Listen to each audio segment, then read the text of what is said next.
Hi hello ನಮಸ್ಕಾರ, welcome back to my Saru Shiv YouTube channel. ಸ್ನೇಹಿತರೆ, ಈ ಮುಂಚೆ ನಾನು ಇದೇ ಬ್ಲೌಸ್ನ ಕಟ್ಟಿಂಗು ಮತ್ತು ಲೈನಿಂಗ್ ಅಟ್ಯಾಚ್ ಮಾಡೋದನ್ನ ತೋರಿಸಿದ್ದೆ.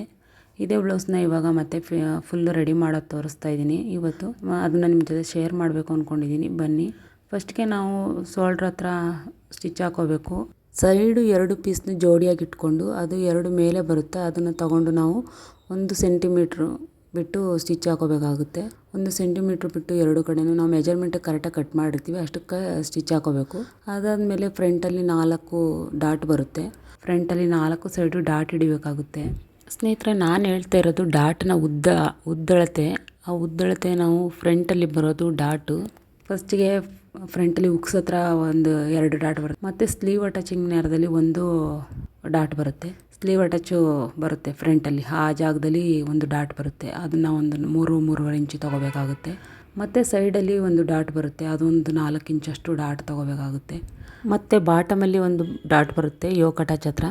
ಆ ಡಾಟ್ ತುಂಬ ಇಂಪಾರ್ಟೆಂಟು. ಆ ಡಾಟ್ನ ನಾವು ಬಾಡಿ ವಿಡ್ತ್ ನೋಡಿ ನಾವು ಅದನ್ನು ಹಿಡಿಬೇಕಾಗುತ್ತೆ. ಸೈಜು 38 ಸೈಜ್ ಇರೋರು ಮತ್ತು 40 ಸೈಜ್ ಇರೋರಿಗೆಲ್ಲ ಸ್ವಲ್ಪ ಆ ಜಾಗದಲ್ಲಿ ಸ್ವಲ್ಪ ಜಾಸ್ತಿ ಹಿಡಿಬೇಕಾಗುತ್ತೆ. 1-1.5 ಇಂಚಷ್ಟು ಮಾರ್ಜಿನ್ ತಗೊಂಡು ಕಚ್ಚನ ಬಿಟ್ಟು ಹಿಡಿಬೇಕಾಗುತ್ತೆ. ಮತ್ತು ಸಣ್ಣ ಇರೋರಿಗೆ ಬೇಕಿದ್ದರೆ ಸಣ್ಣ ಬಿಟ್ಟು ಹಿಡಿಬೋದು. ಕಚ್ಚ ಸ್ವಲ್ಪ ಸಣ್ಣ ಬಿಟ್ಟರೆ ಅವ್ರಿಗೆ ಬಾಡಿ ಫಿಟ್ಟಿಂಗ್ಗೆ ಕರೆಕ್ಟಾಗಿ ಕೂತ್ಕೊಳ್ಳುತ್ತೆ ಬ್ಲೌಸು. ಅಷ್ಟಾದಮೇಲೆ ಅದು 4 ಕಡೆಯೂ ಈ ಥರ ಹಿಡಿದಾದ್ಮೇಲೆ ನಾವು ಒಂದ್ಸರಿ ಚೆಕ್ ಮಾಡ್ಕೋಬೇಕು ಕರೆಕ್ಟಾಗಿದೆಯಾ ಅಂಥೇಳಿ. ಚೆಕ್ ಮಾಡಿಬಿಟ್ಟು ಆಮೇಲೆ ಯೋಕ್ ಅಟ್ಯಾಚ್ ಮಾಡಿಕೊಂಡ್ರೆ ಸರಿ ಇರುತ್ತೆ. ಯೋಕ್ ಅಟ್ಯಾಚು ನಾವು ಶೇಪ್ ಕಟ್ ಮಾಡ್ಕೊಂಡಿದ್ದೀವಲ್ಲ, ಆ ಶೇಪ್ ಕರೆಕ್ಟಾಗಿ ಇಟ್ಕೊಂಡು ಅಟ್ಯಾಚ್ ಮಾಡ್ಕೊಳ್ಳೋದು ಫಸ್ಟು. ಒಬ್ಬೊಬ್ರು ಏನು ಮಾಡ್ತಾರೆ, ಡೈರೆಕ್ಟ್ ಅಟ್ಯಾಚ್ ಮಾಡಿಬಿಟ್ಟು ಆಮೇಲೆ ಹಿಂದ್ಗಡೆ ಫೋಲ್ಡ್ ಮಾಡಿ ಹೊಡಿತಾರೆ. ನಾನೇನು ಮಾಡ್ತಾಯಿದ್ದೀನಿ, ಬಾಡಿನ ಸೆಂಟ್ರಿಗೆ ಇಟ್ಕೊಂಡು 2 ಅಟ್ಯಾಚ್ ಮಾಡಿಕೊಂಡು ಒಳಗಡೆ ಮತ್ತೆ ಬಾಡಿನ ತೂರಿಸ್ಕೊಂಡು ಇನ್ನೊಂದಷ್ಟು ಕಡೆ ಸ್ಟಿಚ್ ಹಾಕ್ಕೊತಾ ಇದ್ದೀನಿ. ಇದನ್ನು ಟರ್ನ್ ಮಾಡಿಕೊಂಡ್ರೆ ಅದು ಮಾಮೂಲಿ ಮೊದಲು ಹೆಂಗಿತ್ತು ಹಂಗೆ ಆಗುತ್ತೆ. ಇನ್ಸೈಡ್ ಹೋಗ್ಬಿಡುತ್ತೆ 2 ಕಡೆ ಕಚ್ಚ, ಯಾವುದು ಕಾಣಿಸಲ್ಲ. ನಾನೊಂಥರ ಈ ಥರ ಮೆಥಡಲ್ಲಿ ಮಾಡ್ತೀನಿ. ಸ್ನೇಹಿತರೆ, ನಾನು ಇದನ್ನು ಪಾರ್ಟ್ಸ್ ವೈಸಲ್ಲೂ ಮುಂದೆ ತೋರಿಸ್ತೀನಿ. ಇವಾಗ ಫಾಸ್ಟಾಗಿ ಮಾಡ್ತಾಯಿದ್ದಿ ಇರೋದು ಮತ್ತು ವೀಡಿಯೋನ ಪೋಸ್ಟ್ ಮಾಡೋದು ಬೇಡ ಅಂತೇಳಿ ನಾನು ಅದನ್ನು ತೋರಿಸ್ತಾ ಇದ್ದೀನಿ. ಫಾಸ್ಟ್ ಮಾಡ್ತಾ ಇರೋದ್ರಿಂದ ನಿಮಗೆ ಕನ್ಫ್ಯೂಸ್ ಆಗ್ಬೋದು. ನೆಕ್ಸ್ಟು ವೀಡಿಯೋಗಳನ್ನ ನಾನು ಶೇರ್ ಮಾಡ್ತಾ ಇರ್ತೀನಿ ನಿಮ್ಮ ಜೊತೆ ಬ್ಲೌಸ್ ಹೊಲಿಯೋದ್ರ ಬಗ್ಗೆ. ಆವಾಗ ನಿಮಗೆ ಪಾರ್ಟ್ಸ್ ವೈಸ್ ನಾನು ತೋರಿಸ್ತಾ ಇರ್ತೀನಿ. ಒಂದೇ ಕೆಲಸ ಆದರೂ ಎಲ್ಲ ವಿಧಾನಗಳು ಮಾತ್ರ ಬೇರೆ ಬೇರೆ ಇರುತ್ತೆ. ಅಂದರೆ ನಮಗೆ ಯಾವ ರೀತಿ ಅದು ಸೂಟಬಲ್ ಆಗುತ್ತೋ ಆ ರೀತಿ ನಾವು ಮಾಡ್ತೀವಿ. ಒಬ್ಬೊಬ್ಬರು ಈ ಥರ ಮಾಡ್ತಾರೆ, ಒಬ್ಬೊಬ್ಬರು ಡೈರೆಕ್ಟಾಗಿ ಯೋಕ್ ಅಟ್ಯಾಚ್ ಮಾಡಿಬಿಟ್ಟು ಇನ್ಸೈಡ್ಗೆ ಆಮೇಲೆ ತಿರುಗಿಸ್ಕೊಂಡು ಮೇಲೆ ಹಂಗೆ ಫೋಲ್ಡ್ ಮಾಡ್ಕೊಂಡು ಕೈಯಲ್ಲಿ ಕಾಲರ್ ಫಿನಿಶಿಂಗ್ ಮಾಡ್ದಂಗೆ ಮಾಡ್ತಾರೆ. ಕಾಲರ್ ಅಟ್ಯಾಚು ಕಾಲರ್ ಫಿನಿಶಿಂಗ್ ಮಾಡ್ದಂಗೆ ಆ ಥರನೂ ಮಾಡ್ಬೋದು, 2 ಥರನೂ ಮಾಡ್ಬೋದು. ನನಗೆ ಈ ಥರ ಮಾಡಿದ್ರೆ ಫಿನಿಶಿಂಗ್ ಚೆನ್ನಾಗಿ ಬರುತ್ತೆ ಅನಿಸ್ತು, ಅದಕ್ಕೆ ನಾನು ಈ ಥರ ಮಾಡ್ತಾಯಿದ್ದೀನಿ. ಮತ್ತು ನೆಕ್ಸ್ಟ್ ಬಂದು ಫ್ರಂಟ್ ಪಟ್ಟಿ. ಇದು ಉಕ್ಸ್ ಹಾಕೋಕ್ಕೆ ಮಾಡ್ತೀವಲ್ಲ, ಅದು ಉಕ್ಸ್ ಹಾಕೋದಕ್ಕೆ ನಾವು ಫಸ್ಟು ದೊಡ್ಡ ಪಟ್ಟಿನ ಇಟ್ಕೋಬೇಕಾಗುತ್ತೆ.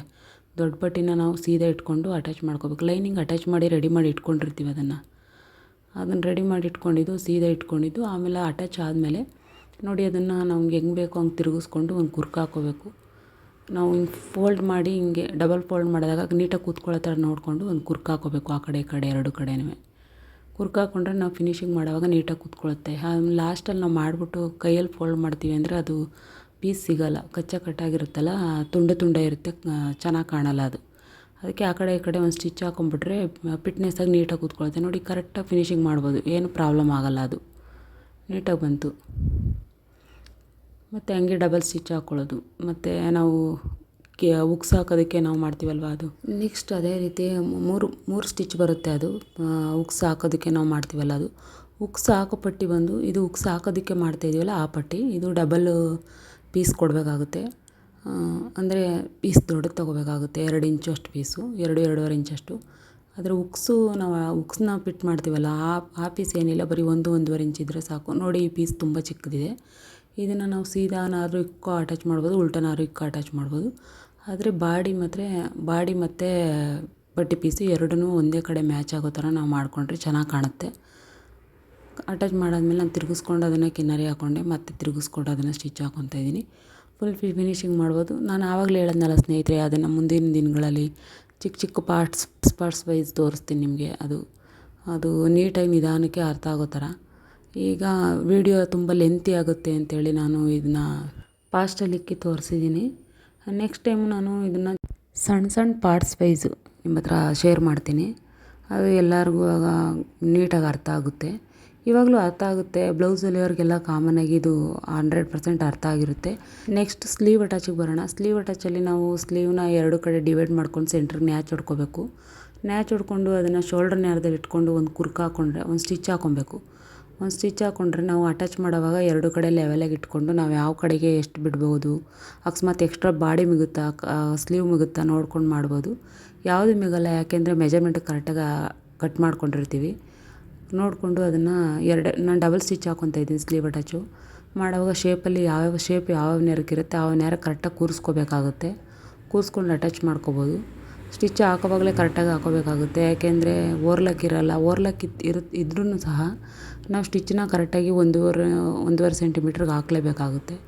ಮತ್ತು ನೋಡಿ 2 ಕಡೆಯೂ ನೋಡಿಕೊಂಡು ನ್ಯಾಚ್ ಹೊಡ್ಕೊತಾ ಇದ್ದೀನಿ. ನ್ಯಾಚ್ ಹೊಡ್ಕೊಂಡು ಅದನ್ನು ಹೊಡ್ಕೊಂಡು ಅಟ್ಯಾಚ್ ಮಾಡೋದ್ರಿಂದ ಈಸಿ ಆಗುತ್ತೆ. ಡೈರೆಕ್ಟಾಗಿ ಅಟ್ಯಾಚ್ ಮಾಡಿದ್ರೆ ಇಲ್ಲ ಸ್ಲೀವ್ ಮಿಕ್ಬಿಡುತ್ತೆ, ಇಲ್ಲ ಬಾಡಿ ಮಿಕ್ಬಿಡುತ್ತೆ, ಆ ಥರ ನಮ್ಗೆ ಅನಿಸುತ್ತೆ. ಯಾಕೆಂದರೆ ಗೊತ್ತಾಗಲ್ಲ, ಬಾಡಿ ಒಂದೊಂದು ಕಡೆ ಶೇಪ್ ಕೊಡೋಕ್ಕೆ ಬರೋಲ್ಲ ನಮಗೆ, ಯಾವ ಕಡೆ ಎಷ್ಟು ಶೇಪ್ ಕೊಡಬೇಕು ಅಂತ.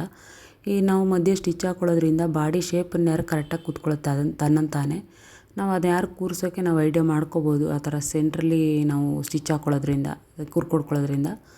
ಅಕಸ್ಮಾತ್ ಏನಾದರೂ ಲೂಸು ಟೈಟು ಆಯಿತು ಅಂದರೆ ನಾವು ಹಿಂದಕ್ಕೆ ತೆಗೆದುಬಿಟ್ಟು ನಾವು ಅದನ್ನು ನೋಡ್ಕೊಂಡು ಮಾಡ್ಕೋಬೋದು.